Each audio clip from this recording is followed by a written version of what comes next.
वृद्धों का आशीर्वाद लिया जाता है, तभी वो परिवार पनपता है।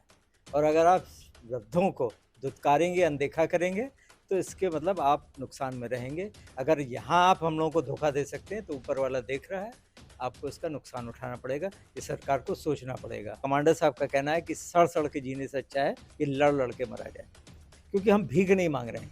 ये हमारी पेंशन है जो हमने जमा किए 30-35 साल तक कंट्रीब्यूशन दिया है और इस आशा के साथ कि जब हम वृद्ध होंगे तो सरकार हमको इसका रिटर्न देगी।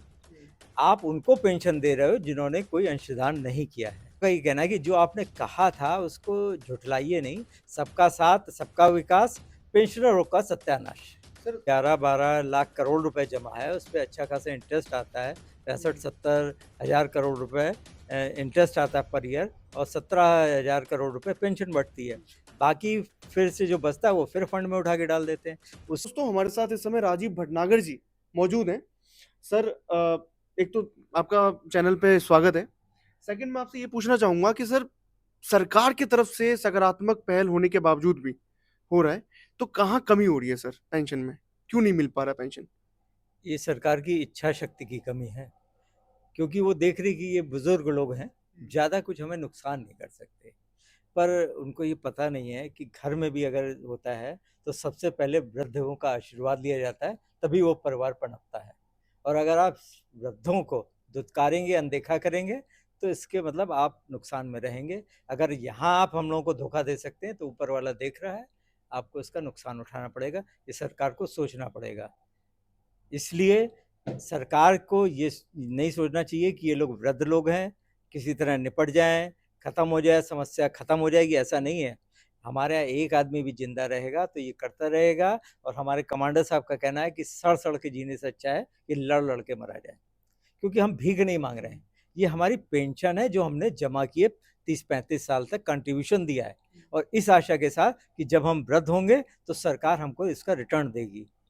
आप उनको पेंशन दे रहे हो जिन्होंने कोई अंशदान नहीं किया है।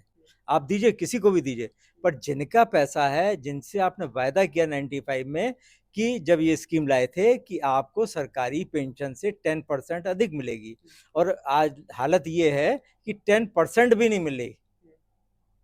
तो हम लोगों का ये कहना है कि जो आपने कहा था उसको झुठलाइए नहीं, सबका साथ, सबका विकास, पेंशनरों का सत्यानाश। सर सरकार से आपकी बार-बार बातचीत होती है, बहुत बार आपने राउंड टेबल मीटिंग्स वगैरह भी कर लिया। फिर भी आपको ये लग रहा है कि सरकार का अभी भी विल पावर बिल्कुल स्ट्रांग है नहीं इस मामले में?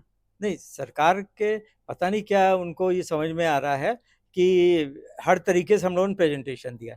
जैसे अभी आपको कमांडर साहब ने और नरगुन साहब ने भी बताया कि हम लोगों का फंड है जमा वहाँ पे, जो 11-12 लाख करोड़ रुपए जमा है, उसपे अच्छा खासा इंटरेस्ट आता है, 65-70 हज़ार करोड़ रुपए इंटरेस्ट आता है पर ईयर और 17,000 करोड़ रुपए पेंशन बढ़ती है। बाकी फिर से जो बचता है वो फिर फंड में उठा के डाल देते हैं। उसी को तो हम लोग माँग रहे हैं कि उसी में से हम लोग को दे दिया जाए। अब सरकार को पता नहीं क्या लगता है कि उसको लालच है कि ये जो फंड है, जो इकट्ठा हो रहा है, बहुत बड़ा फंड इकट्ठा हो रहा है, वो सब हमारा खर्च ना हो जाए आगे। सरकार कह रही है कि जो आगे 35 साल, 30 साल बाद हैं, उनके लिए हमने रोक रखा है।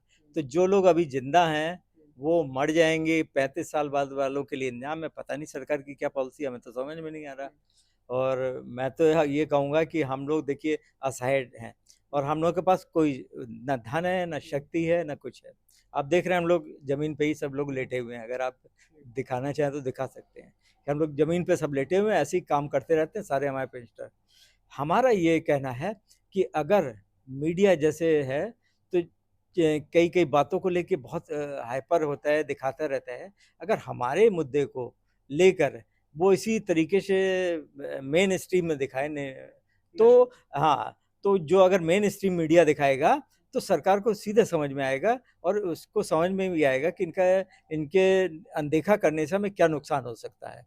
तो हमारी आपसे भी विनती है, सारे मीडिया से है कि आप जो है इसको मेन स्ट्रीम मीडिया दिखाए और हम लोगों का मुद्दा जो है हाइलाइट करे ताकि हम लोगों को जो है जीवन के अंतिम क्षणों में राहत मिल सके। जितने दिन जिंदा हैं राहत से आराम से जी पाएँ और आराम से ऊपर जाएँ। आपका सर जी। प्रोटेस्ट भी हो रहा है काफ़ी हाँ, पैन इंडिया प्रोटेस्ट हो पे। रहा है।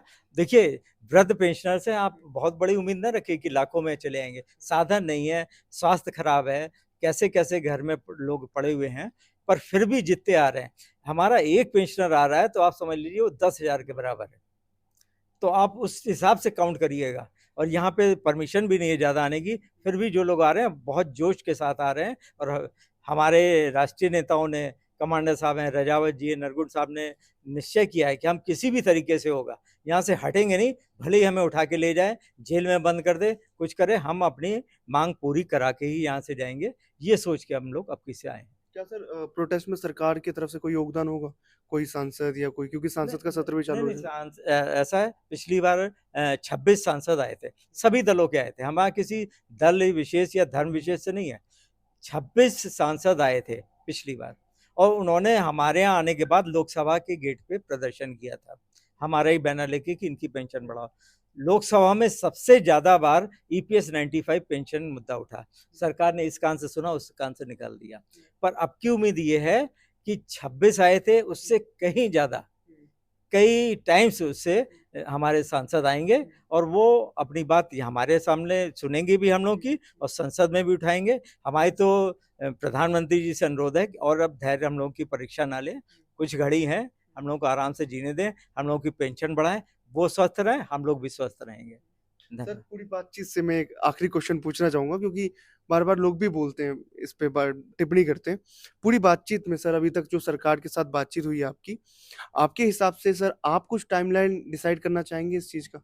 नहीं, हम एक तो टेंटेटिव्स। नहीं, हम तो ये जब हमारे राष्ट्रीय नेता लोग जब वार्ता करके आते हैं तो उनको ये लगता है कि अगले महीने से हो जाएगी, इतना अच्छा आश्वासन दिया जाता है, और सब सिंपैथी, अरे नहीं नहीं, ये तो होना ही चाहिए, अरे आपका काम तो सबसे पहले होना चाहिए। और उसके बाद हम लोग 1 महीना बीता, 2 महीना बीता, साल भर बीत जाता है, और बार बार कहते हैं हम आपका ही काम कर रहे हैं। ऐसा कौन सा काम है, इतनी बड़ी बड़ी योजनाएं, इतने बड़े बड़े आपने संशोधन किए, बड़े बड़े बदलाव किए, एक छोटी सी स्कीम, हम लोगों का पैसा हम लोगों को नहीं वापस कर सकते, क्या सरकार है। मेरा भारत महान। सर एक क्वेश्चन, एक आप उन लोगों के लिए कहिए जो लोग ये सोचते हैं कि शायद नहीं हो पाएगा, या लड़ना नहीं चाहिए, या नहीं हो पाएगा इस चीज को, उनको एक मैसेज क्या देना चाहेंगे आप? नहीं होएगा तो है ही, हम नहीं होंगे, दूसरा आदमी होएगा, लेके पूरी पेंशन जाएगा, ये मैं गारंटी के साथ कह रहा हूँ कि पेंशन तो पूरी बढ़ के लेके जाएगा। कमांडर साहब ने बताया है कि अगर सिपाही युद्ध में ये सोच के उतरे कि हम हार जाएंगे तो वो जीत ही नहीं सकता, वो लड़ेगा ही नहीं, और बंदूक अपने ही मार लेगा वो। तो हम लोग तो इसमें है कि लेके ही जाएंगे, अभी नहीं, कुछ और इंतजार करेंगे, पर अब की से उम्मीद है कि हम लोग जीत हासिल करके जाएंगे। और जो लोग ऐसा सोचते हैं निराश ना हो, उनको अवश्य पेंशन मिलेगी, किसी भी तरह हम लोग लड़ के लेंगे। अगर अब की कहा गया याचना नहीं, अब की से संघर्ष होगा, और भीषण संघर्ष होगा। बहुत बहुत शुक्रिया सर बात करने के लिए।